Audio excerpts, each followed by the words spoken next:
First, let's listen to the exercise habit. Cynthia sees Todd, who is jogging in the woods. Hi there. You're up bright and early. Hi. This is my routine before breakfast. So, have you taken up running too? Oh, no. I've just started brisk walking. That's good enough. Just try to stick with it. I'll try, but the odds are low. I've never gotten into the habit of exercising daily. A self-disciplined person like you? I'm surprised. When did you take up running? I've been running ever since I was 8.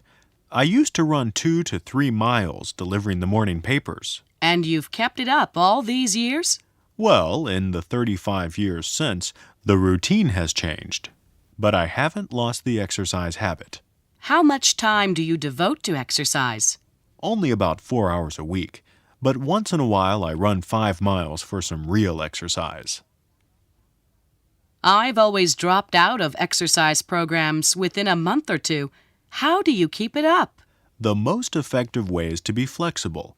People tend to take an all-or-nothing approach, but that's often counterproductive. That's so true. When I skip a few days, I feel like a failure and quit entirely. Never mind if you miss a day or two. Don't be compulsive, and don't try to make it up. You've got a point. At times, I've gone a week or more without exercising, except for the nightly push-ups. You do push-ups every day? Well, push-ups take very little time. When I was an investment banker, there were no regular hours, so I would do push-ups whenever I could grab a few minutes. How many push-ups do you do now? I do about 2 sets of 75 at the most. That's 150 push-ups. Well, once you get into the habit, it's a cinch. All right, now let's go on to kicking the habit. Kelly and Toby are visiting Toby's parents. Toby's mom, a freelance writer, is giving up smoking. Your mother has quit smoking. Well, I'm really proud of you, Mom. You'll be socially acceptable now.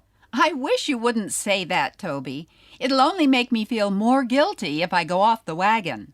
How long has it been since you quit? To be exact, I haven't smoked in 28 days and 10 hours. Do you still sometimes crave a cigarette?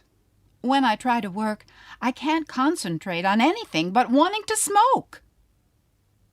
How many cigarettes did you smoke a day? About a pack a day, but sometimes more if I was under pressure to meet a deadline. Just think of all the money you're saving from not smoking. Toby, she spends just as much on fat-free cookies. Is it true that people who quit smoking gain weight? Well, when my father quit his 32-year 3-pack-a-day habit, he gained 35 pounds. But he still said it was a smart choice. You'll probably have to go to the health club and do some high-impact aerobics, Mom. Sometimes I think it's impossible to be a freelance writer, a non-smoker, and thin at the same time. You could get a stationary bike to work out at home. I already have one. Only our neighbor complains it makes too much noise. Wasn't there some kind of gum to help kick the habit? Yes, I've tried it, but it leaves such a bad aftertaste. I prefer using the nicotine patch my brother sends me. You see, my uncle's a doctor. He's been trying to help Mother quit smoking for years. He also sends me pictures of cancerous tumors. Wow, that must be effective. After a while, even the photographs can lose their bite. I just need to learn more self-control. You can do it, Mom. Actually, family support probably makes a big difference. Well, it can't hurt. So, Mom, we're going to support you all the way. Thanks, because this time I'm determined to quit once and for all. Jeff, if we want to do the right thing nowadays, we've got to learn to keep earth-conscious habits. We have to make a conscious effort to buy environmentally friendly products like refillable containers, products marked recyclable, or ones with biodegradable packagings. Right. But even if you purchase these products, unless you make it a habit to sort out your trash, you won't be contributing to a greener environment. Right. It's easier to form good habits if everyone else is doing the same thing. And sorting trash is a case in point. Chichibu, where I live, has a good trash sorting recycling program. And I've gotten pretty good about it, partly because my neighbors are so conscientious. That's very true. But in the privacy of our own house, we have to get into the habit of doing things like reading the directions on labels. You sometimes see people pour in an excessive amount of laundry detergent, and thereby contributing to water pollution. If anything, you're better off using less. That reminds me, another shopper at a supermarket taught me that back in my college days. She told me, measure it out, kid. You'll use less and save money. That's a good habit. But now we're going to hear about some bad ones we'd love to kick. So let's listen to Insomnia. Kelly, Toby, and his mom are watching TV while his dad is nodding off in his armchair. He looks a bit tired, Mom. He hasn't been sleeping well lately. Again? Is something bothering him? Not that I know of. Sleeplessness is an old habit of his. Its effects seem more pronounced the older he gets, though. I always have an awful time sleeping, too. Gosh, almost everyone I know complains about their sleeping habits these days. In my case, I fall asleep fine, but I can't seem to stay asleep. I often wake up at around 3 in the morning.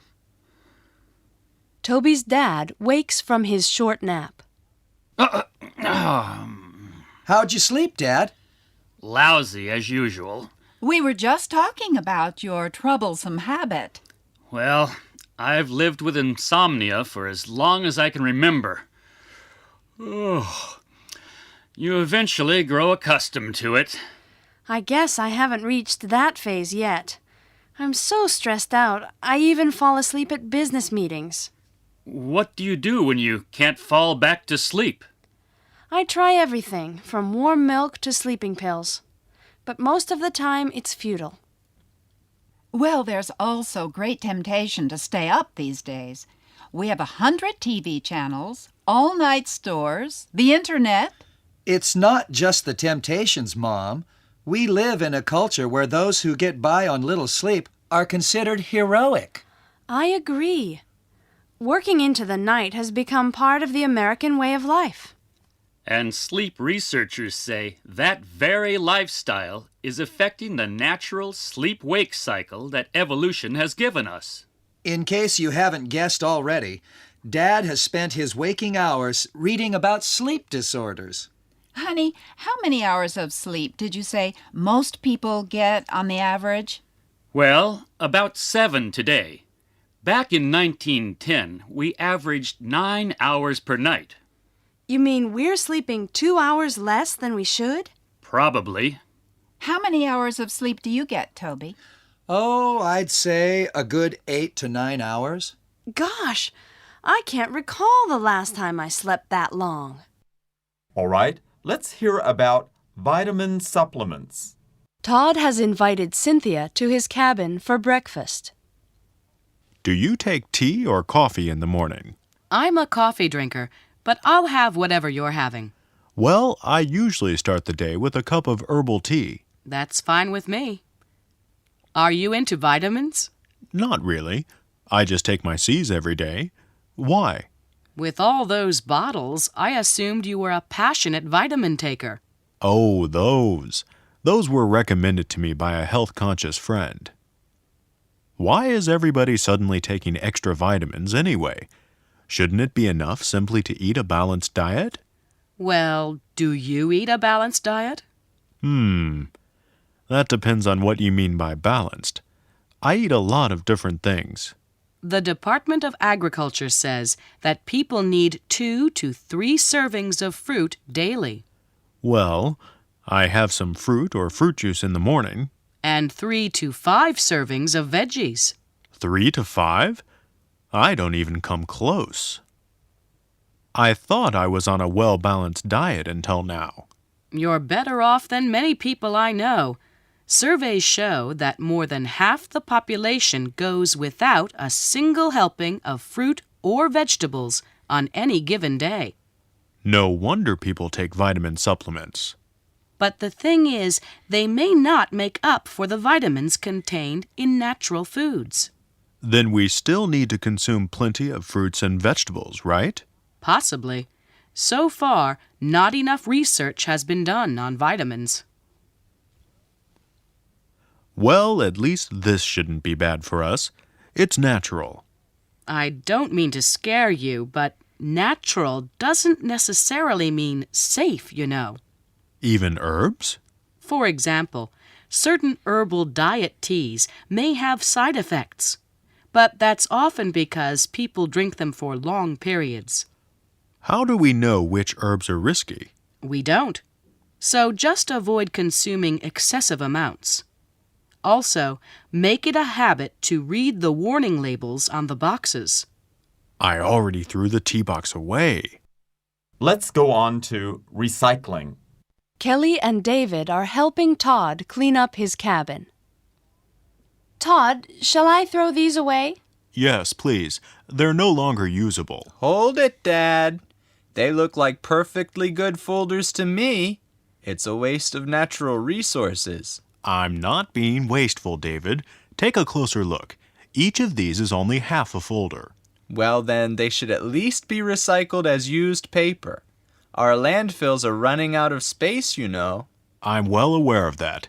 I just wasn't thinking. Let's say these were discarded. They'd eventually decompose in a landfill, wouldn't they? Not always. Aren't paper, cardboard, and all those other organic materials biodegradable? They are, but in an airless compost heap, they tend to remain intact. Let me see if I have this straight. Are you saying that they won't decay unless they're left out in the air? Technically speaking, yes. They won't disintegrate any more than plastic will. I must confess, I hardly ever gave recycling a thought until a few years ago.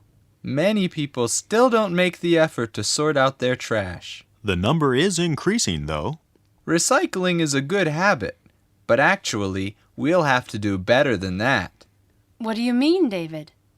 If we really want to clean up the world, we need to do with less stuff. The key is to reduce our consumption. Humans are creatures of habit. It's hard to change our consumption habits overnight. Even if we know that each person generates about 4.4 pounds of garbage a day. That's a scary thought. Where did you learn all this? At school. They started teaching us the 3 R's: reduce, reuse, recycle in elementary school. He used to monitor the family's waste habits in his garbage diary for homework every week. You could say garbage awareness is ingrained in us. No wonder you take garbage so seriously. Okay, Jeff. Kicking a habit, a bad habit. With so many different movie channels on cable these days, watching TV has become a hard habit to kick in the evenings for me. You? So I made it a rule to turn on the set only when a specific movie or program I want to see is scheduled. I also self-instituted a once-a-week blackout night where I just don't watch any TV whatsoever. I was amazed at what I accomplished in the time I usually spend staring at the screen.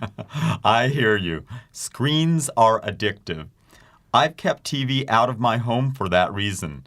But when I bought a computer, some games came with it. Uh-oh.